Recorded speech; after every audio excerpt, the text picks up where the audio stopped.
Modern Canada. Trade and economic growth.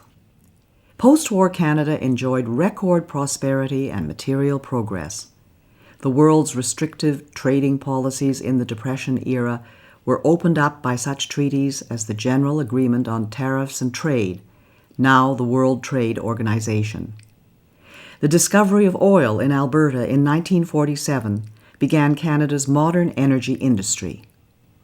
In 1951, for the first time, a majority of Canadians were able to afford adequate food, shelter, and clothing. Between 1945 and 1970, as Canada drew closer to the United States and other trading partners, the country enjoyed one of the strongest economies among industrialized nations.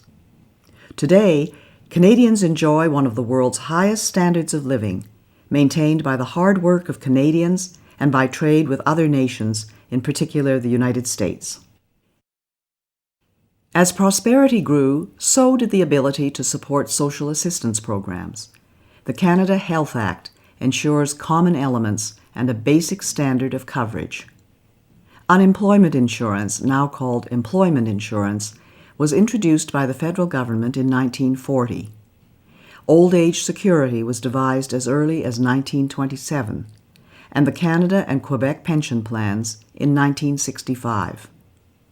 Publicly funded education is provided by the provinces and territories. Captions. Image of a medical researcher. Image of Toronto with caption, Toronto's business district is also Canada's financial capital. International engagement. Like Australia, New Zealand, and other countries, Canada developed its autonomy gradually, with a capacity to make significant contributions internationally. The Cold War began when several liberated countries of Eastern Europe became part of a communist bloc controlled by the Soviet Union under the dictator Joseph Stalin. Canada joined with other democratic countries of the West to form the North Atlantic Treaty Organization, or NATO, a military alliance, and with the United States in the North American Aerospace Defense Command, or NORAD. Canada joined international organizations such as the United Nations, or UN. It participated in the UN operation defending South Korea in the Korean War in 1950 to 1953, with 500 dead and 1,000 wounded. Canada has taken part in numerous UN peacekeeping missions in places as varied as Egypt, Cyprus, and Haiti, as well as in other international security operations such as those in the former Yugoslavia and Afghanistan. Canada and Quebec. French-Canadian society and culture flourished in the post-war years. Quebec experienced an era of rapid change in the 1960s, known as the Quiet Revolution. Many Quebecers sought to separate from Canada. In 1963, Parliament established the Royal Commission on Bilingualism and Biculturalism. This led to the Official Languages Act of 1969, which guarantees French and English services in the federal government across Canada. In 1970, Canada helped found La Francophonie, an international association of French-speaking countries. The movement for Quebec sovereignty gained strength, but was defeated in a referendum in the province in 1980. After much negotiation, in 1982, the Constitution was amended without the agreement of Quebec.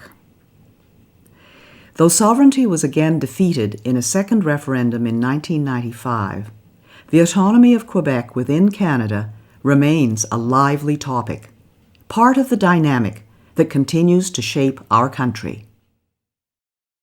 A changing society. As social values changed over more than 50 years, Canada became a more flexible and open society.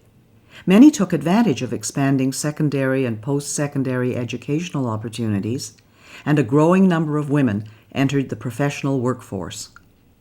Most Canadians of Asian descent had in the past been denied the vote in federal and provincial elections. In 1948, the last of these, the Japanese Canadians, gained the right to vote.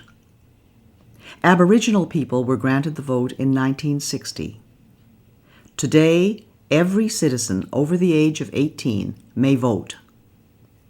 Canada welcomed thousands of refugees from communist oppression, including about 37,000 who escaped Soviet tyranny in Hungary in 1956.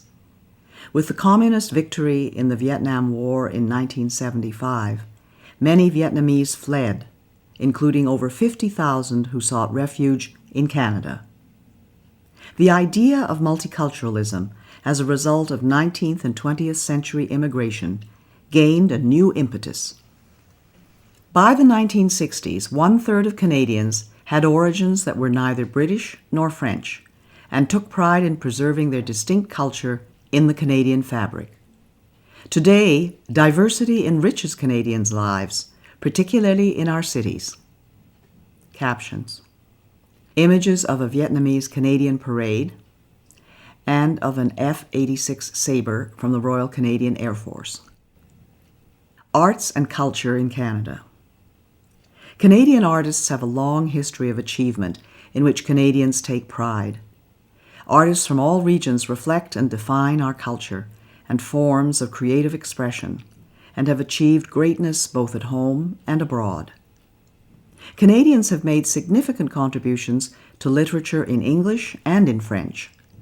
Novelists, poets, historians, educators, and musicians have had a significant cultural impact. Men and women of letters included Stephen Leacock, Louis Aymon, Sir Charles G.D. Roberts, Pauline Johnson, Émile Nelligan, Robertson Davies, Margaret Lawrence, and Mordecai Richler.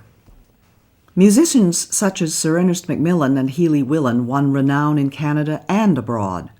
Writers such as Joy Kagawa, Michael Ondaatje, and Rohinton Mistry have diversified Canada's literary experience. In the visual arts, Canada is historically perhaps best known for the Group of Seven, founded in 1920, who developed a style of painting to capture the rugged wilderness landscapes. Emily Carr painted the forests and aboriginal artifacts of the West Coast. Les Automatistes of Quebec were pioneers of modern abstract art in the 1950s, most notably Jean-Paul Riopelle. Quebec's Louis-Philippe Hébert was a celebrated sculptor of historical figures.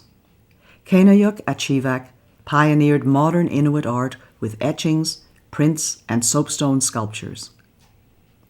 Canada has a long and respected performing arts history, with a network of regional theatres and world-renowned performing arts companies.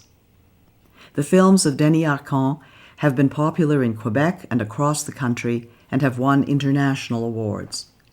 Other noteworthy Canadian filmmakers include Norman Jewison and Atta Magoyan. Canadian television has had a popular following. Captions: images of Cirque du Soleil and of Tom Thomson's painting The Jack Pine. Sports have flourished as all provinces and territories have produced amateur and professional star athletes and Olympic medal winners. Basketball was invented by Canadian James Naismith in 1891. Many major league sports boast Canadian talent, and in the national sport of ice hockey, Canadian teams have dominated the world. In 1996, at the Olympic Summer Games, Donovan Bailey became a world record sprinter and double Olympic gold medalist. Chantal Petitclerc became a world champion wheelchair racer and Paralympic gold medalist. One of the greatest hockey players of all time, Wayne Gretzky, played for the Edmonton Oilers from 1979 to 1988. In 1980, Terry Fox, a British Columbian who lost his right leg to cancer at the age of 18, began a cross-country run, the Marathon of Hope, to raise money for cancer research. He became a hero to Canadians. While he did not finish the run and ultimately lost his battle with cancer, his legacy continues through yearly fundraising events in his name. In 1985, fellow British Columbian Rick Hansen circled the globe in a wheelchair to raise funds for spinal cord research. Canadian advances in science and technology are world-renowned and have changed the way the world communicates and does business. Marshall McLuhan and Harold Innis were pioneer thinkers. Science and research in Canada have won international recognition and attracted world-class students, academics, and entrepreneurs engaged in medical research, telecommunications, and other fields. Since 1989, the Canadian Space Agency and Canadian astronauts have participated in space exploration, often using the Canadian-designed and built Canadarm. Gerhard Hertzberg, a refugee from Nazi Germany, John Polanyi, Sidney Altman, Richard E. Taylor, Michael Smith, and Bertram Brockhaus were Nobel Prize-winning scientists. Captions: Images of Donovan Bailey, Chantal Petitclerc, Terry Fox, and Wayne Gretzky. Image of Mark Tewksbury with caption, Mark Tewksbury, Olympic gold medalist and prominent activist for gay and lesbian Canadians. Image of Paul Henderson with caption, in 1972, Paul Henderson scored the winning goal for Canada in the Canada-Soviet Summit Series. This goal is often referred to as the goal heard around the world, and is still remembered today as an important event in both sports and cultural history. Image of Catriona LeMay Doan with caption, Catriona LeMay Doan carries the flag after winning a gold medal in speed skating at the 2002 Olympic Winter Games. Image of a Canadian football game with caption, Canadian football is a popular game that differs in a number of ways from American football. Professional teams in the Canadian Football League, CFL, compete for the Championship Grey Cup, donated by Lord Grey, the Governor-General, in 1909. Great Canadian discoveries and inventions. Canadians have made various discoveries and inventions. Some of the most famous are listed below. Alexander Graham Bell hit on the idea of the telephone at his summer house in Canada. Joseph Armand Bombardier invented the snowmobile, a lightweight winter vehicle. Sir Sandford Fleming invented the worldwide system of standard time zones. Matthew Evans and Henry Woodward together invented the first electric light bulb and later sold the patent to Thomas Edison, who more famously commercialized the light bulb. Reginald Fessenden contributed to the invention of radio, sending the first wireless voice message in the world. Dr. Wilder Penfield was a pioneering brain surgeon at McGill University in Montreal and was known as the greatest living Canadian. Dr. John A. Hopps invented the first cardiac pacemaker, used today to save the lives of people with heart disorders. Spar Aerospace and the National Research Council invented the Canadarm, a robotic arm used in outer space. Mike Lazaradis and Jim Balsillie of Research in Motion, a wireless communications company known for its most famous invention, the BlackBerry. Caption: Image of Canadian scientific innovation at work with Canadarm 2. Image of Sir Frederick Banting with caption, Sir Frederick Banting of Toronto and Charles Best discovered insulin, a hormone to treat diabetes that has saved 16 million lives worldwide. Want to learn more about Canada's history? Visit a museum or national historic site.